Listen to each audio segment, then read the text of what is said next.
Peter and I are at this Rinnai tankless water heater from December of 2007. And here's the heat exchanger. The unit's been leaking for some time through multiple components, and due to all this damage, we're just replacing the whole unit with a Bosch Greentherm. So this is what we're working with. We're gonna have to drill a second hole for outside for our fresh air, our exhaust, and we're gonna be running 2-inch, and we're gonna have to do some changes with the water piping and the gas piping to fit the unit.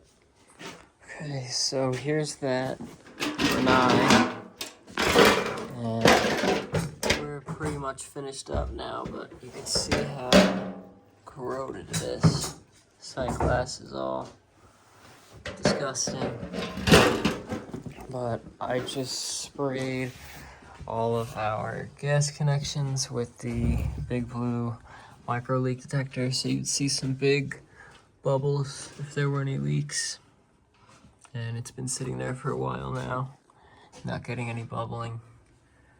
So we're good on our gas leak. And we turn it back on. We already tested it and made sure it made hot water. Instead of drilling a hole and having another massive hole there, we ran both exhaust and fresh air out the one hole, and our exhaust goes up, over, and down, and fresh air just goes down with a 90. But this PVC line comes all the way across the basement, and it just empties into that hole. There's nothing there. There's no drain or anything. The other one wasn't really a condensing boiler, or a condensing water heater, so it doesn't really matter that it did that, but this one is going to produce a lot more condensate. So we piped in the drain there, and we ran some condensate 3/8 clear tubing all the way across the ceiling and down into where another pump is actually discharging. So it just goes into the sink, and we'll fill that up with water to make sure that that works okay, and just clean everything up. But overall it came out pretty good. I moved the shutoff over because the shutoff was about right here before, and our connections come in at the top. So this ended up lining up perfectly, which was nice, and it looks good. So I could pull the sticker off here. That's annoying, it doesn't want to come.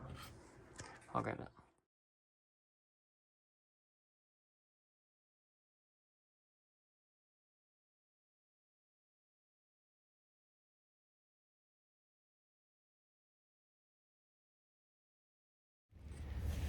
Okay, so this is a bummer, but I'm up in an attic with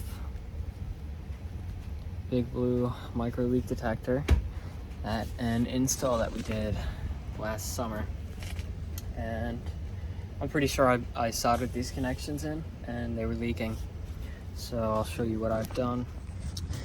I got them glowing red hot and I brazed them. Let's see, let me get my light.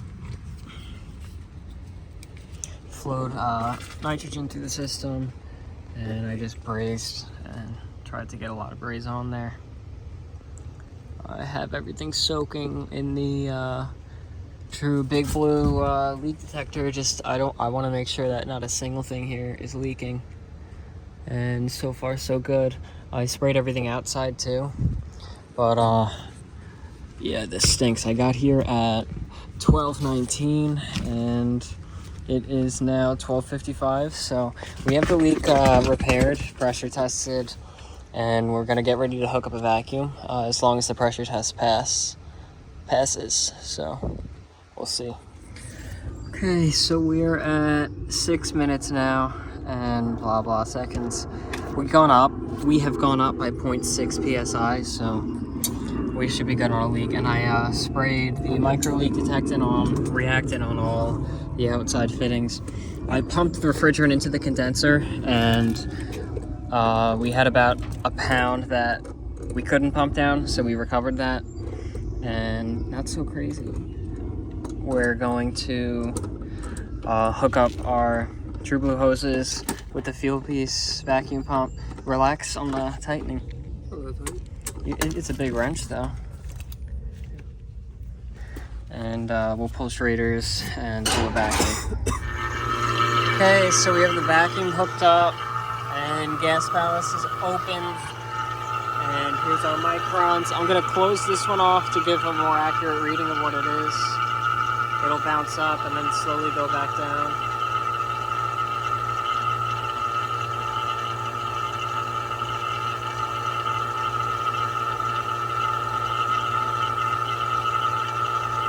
And now we're going back down. And once we get to the 1500, I'll close the gas ballast and hopefully we'll start to pull down at a good speed. If not, I'll have to do a triple evacuation with the nitrogen. And our gas ballast is closed now. And we're down in the 600s already. I'm confident this is gonna pull down nicely, especially because of how much purging we did with the nitrogen while brazing, before brazing, and after brazing. But it's hot out. Let's see. Watch says 85. Does it? My watch says nothing. It's 85 out. I'm sweating. We have the umbrella for shade. And hopefully this goes by quick.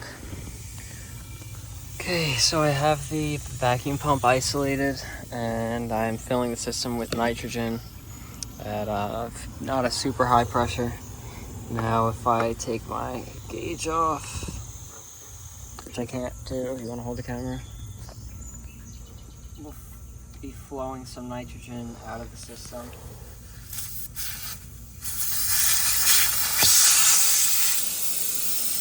Just to flush any moisture or refrigerant oil or atmosphere, any possible contaminants out of the system.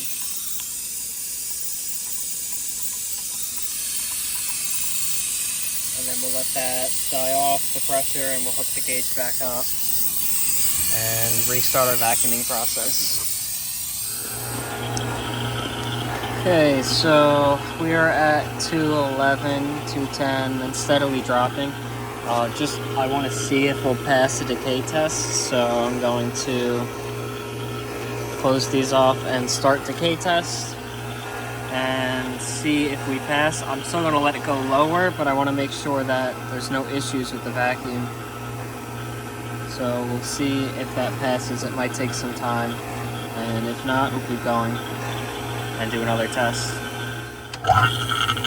Okay, so we did finish our decay test and pass our decay test. I'm just gonna finish and save that and dismiss and keep it going. Let it pull down and just make sure it gets a really deep vacuum. Okay, so you can see we're pulled down at below 200. I'm gonna let it keep going for a little bit longer, but then I'm just gonna release the charge into the lines, which is in the condenser, and we'll see how it cools and how much we have to add to get it to the proper subcooling and make sure that's cooling inside. Okay, so this is where we're at after about a pound of the refrigerant, the recovered refrigerant that we had taken out. And we're designed at 10 degrees subcooling. So we'll let this sit and see. Hopefully we should be around there. May need to add a little bit, but we're sweating on our suction line, and superheat is there, 6.8, 7. Yeah, so we'll probably add a little bit more and see how it's cooling inside.